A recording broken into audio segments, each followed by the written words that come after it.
پیارے آقا صلی اللہ تعالی علیہ وآلہ وسلم کے مبارک بال تو مختلف یعنی کہ روایتیں، اس میں غالباً 19 تک کی روایت ہے کہ 19 بال مبارک سفید ہوئے.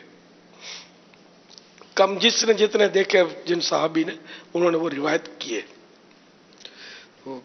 اس لیے وہ مہندی لگائی نہیں لگائی یہ مطلب البتہ ورس کوئی یمن شریف کی گھاس ہوتی ہے اس کا کوئی عرق وغیرہ یا پانی لگایا تھا ورس، اس سے بال پیلے ہوئے تھے جو سفید تھے.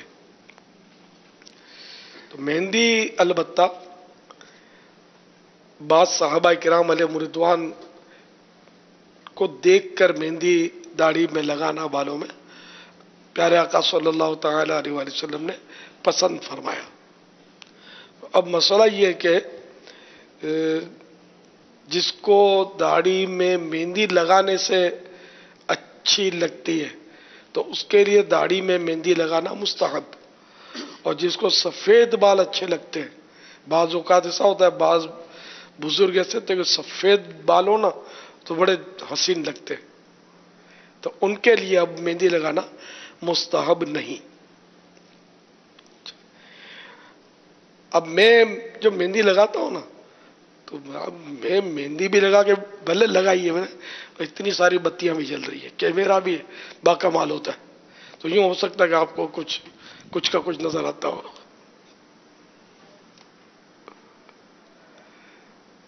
اب میں مہندی فلاں لگاتا ہوں بولوں گا تو یہ ایڈورٹائزمنٹ ہو جائے گی، یہ مسئلہ کھڑا ہوگا. لیکن میں مہندی لگاتا ہوں اور میں لگاتا ہوں. عام طور پہ مہندی لگاتے ہیں لیکن لوگ تو لگاتے ہیں مگر نہیں لگاتے، صحیح نہیں لگا پاتے، وہ ادھر سفید ادھر سفید اور یہ ٹیکنیکلر بنا دیتے ہیں، لگانی نہیں آتی یا سستی کرتے ہیں. تو اس میں یہ کہ ادھر یہ جو نا سائڈیں مونچھیں اور یہ ادھر ہونٹ نچلے ہونٹ کے نیچے جلدی سفیدی ظاہر ہوتی ہے، سفیدی تو اندر بھی ظاہر ہوتی ہے لیکن چھپی بھی ہوتی ہے، یہ سائڈیں نظر آتی ہیں سفید، تو پھر یہ مطلب مناسب نہیں لگتا. اچھا مطلب یا تو پوری سفید ہو یا پوری لال ہو. تو ایسے موقع پر کہ پوری داڑھی کو تو بھلے آپ 2-3 ہفتے میں 4 ہفتے میں لگائیں، لیکن یہ جو بارڈر ہے نا اس کے جہاں جہاں سفیدی نظر آتی ہے وہاں کم از کم ہفتے میں ایک بار لگا لیا کریں، 4-5 دن میں لگا لیں تو زیادہ اچھا. یہ بارڈر پہ لگائیں گے نا مہندی تو یہ ایسا لگے گا ساری داڑھی کو آپ نے مہندی لگائی ہے. یہ ٹیکنک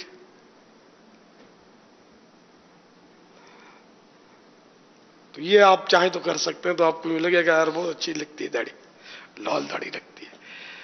تو میں بھی مطلب کبھی کبھی مہینے تک بھی نہیں لگاتا، تو سائڈوں پہ لگا لیتا ہوں، کام چل جاتا ہے. واللہ تعالی اعلم ورسولہ اعلم عز وجل وصلی اللہ تعالی علیہ وآلہ وسلم. صلو علی الحبیب صلی اللہ تعالی علی محمد. بیٹی کو بہت غصہ آتا ہے، کیا کریں؟ غصے کا علاج کرے. اس کا رسالہ مکتبۃ المدینہ نے چھاپا ہے، وہ حاصل کرے. غصہ اب بیٹی کو غصہ آتا ہے، ماں پوچھ رہی ہے، تو ماں کے علاج سے تو مطلب آگ جلتی پہ تیل پڑے گا. ماں اگر یہ غصہ کرے گی، ماں بپھرے گی تو یہ بھڑکے گی تو پھر تو کچھ کا کچھ ہو جائے گا. اب جس کو غصہ آتا ہے علاج تو اسی نے کرنا ہے، اور ماں کو چاہیے کہ بیٹی جب غصے میں ہو نا تو قفل مدینہ لگا لے تو مسئلہ حل ہو جائے گا. یا ایک مطلب کاغذ پر ایک دائرہ بنائے، پھر بیچ میں دائرہ بنائے، پھر اس کے بیچ میں ایک دائرہ بنائے، وہ کاغذ بند کر کے پلاسٹک میں یا کوٹنگ کر لے تو اچھا ہے، تاکہ پھر اس کی لاسٹنگ بڑھ جائے گی، یعنی کہ ٹھہراؤ بڑھ جائے گا اس کا. اور یہ اپنی داڑھوں کے نیچے ماں دبا لے، اور بیٹی جتنا زیادہ غصہ کرے اتنا زیادہ یوں دبائے تو اللہ کرے گا تو ترکیب بن جائے گی انشاءاللہ. سر پہ جو مسح کی بات ہوئی تھی، اس میں ایک تو یہ کہ سر کی کھال یا اس کا نائب سر کے بال جو بال لٹک رہے ہوتے ہیں جوڑے میں بھی بعض صورتیں لٹکنے کی بن سکتی ہیں، لٹکے بالوں پر مسا نہیں ہو سکتا، جیسے یہ عورتوں کے لٹکے ہوئے ہمارے ہی چوٹیاں بڑی چوٹیاں ہوتی ہیں نا، تو اس پہ اگر کوئی مسا کرتا ہے تو مسا نہیں ہوگا. اسی طرح جوڑا بنا لیا کہ جو لٹکا ہوا لٹکی ہوئی صورت بن گئی، اسی کے اوپر مسا کر ڈالا تو ایسے مسا نہیں ہوگا. سر پر جو بال ہے نا اس پہ مسا کرے گا تو مسا ہوگا. سر کی رینج سے جو باہر ہیں بال، جی ان پر مسا کرنا مفید نہیں ہے. جی ہاں جو سر کی رینج میں انہی بالوں پر مسا کرنا ہے. لیکن جب جوڑا بنائیں گے نا تو وہ بال بھی اس میں بندھن میں آ جائیں گے جو سر کے رینج میں ہیں. جزیہ یہ ہے کہ جو لٹکے ہوئے بال ہیں جی ہاں ان کے اوپر مسا نہیں ہوگا. جی.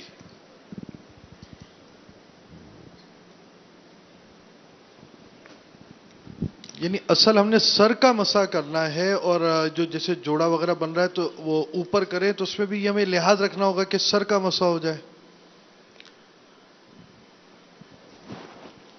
ہے تھوڑی اس میں غور و فکر کرنے کی ضرورت.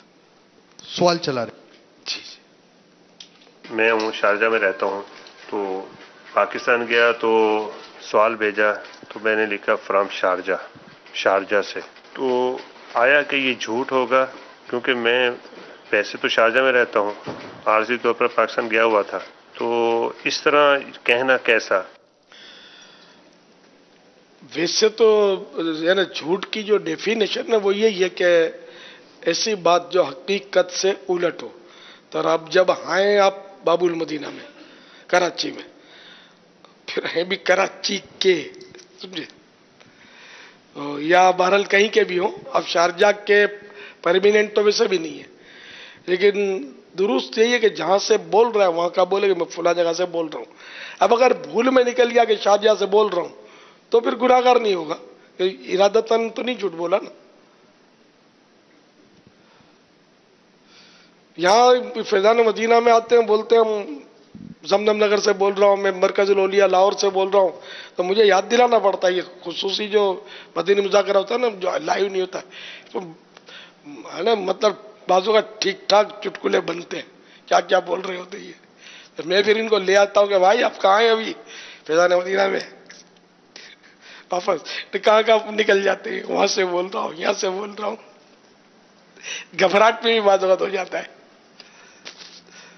تو اب بیچاروں کی نیت نہیں ہوتی، نہ پتہ ہوتا ہے، ان منہ سے نکل جاتا ہے، تو اس کو گناہ بھرا جھوٹ نہیں کہیں گے.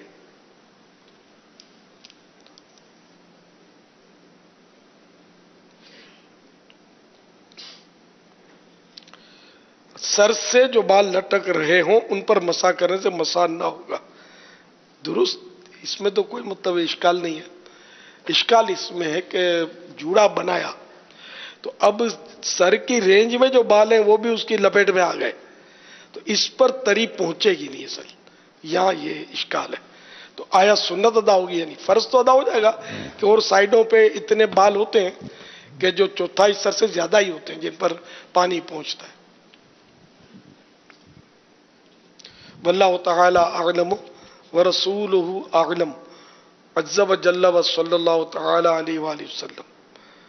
صلو علی الحبیب صلی اللہ تعالی علی محمد. آپ یہ فیس بک پیج پر کہہ سکتے ہیں کہ بہت سارے اس طرح کے پیغامات آ رہے ہیں کہ ہم بہت پریشان ہیں، پتہ نہیں طرح طرح کی پریشانیاں بیماریاں آ ہی رہی ہیں. پھر یہ بھی ہے کہ آپ امیر سنت سے عرض کر دیں کہ وہ ہمارے لیے دعا کرے. تو جتنے بھی اس طرح کے پیغامات آ رہے ہیں ہمیں میسیجز کے ذریعے، کال کے ذریعے، تو سب کے لیے دعا کرتے ہیں. اللہ تعالیٰ سب کی پریشانیوں پر رحمت کی نظر فرمائے. اللہ پاک سب پر رحمت کی نظر فرمائے، پریشانیاں دور فرمائے، خوشحالیاں نصیب فرمائے، اور جائز مرادیں اللہ تعالیٰ جن سب پر رحمت کی نظر فرمائے. ہمارے مریضوں کو بھی شفا عطا کرے.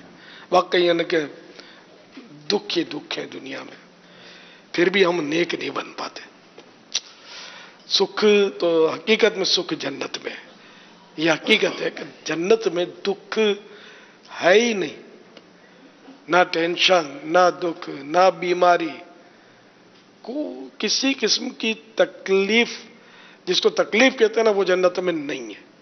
اس نعمتوں بھری جنت کے لیے ہم کوشش نہیں کر پا رہے کہ یہ دنیا کا تو وہ تھوڑا سا سفر ہے، آج گئے کہ کل گئے. حقیقت ہے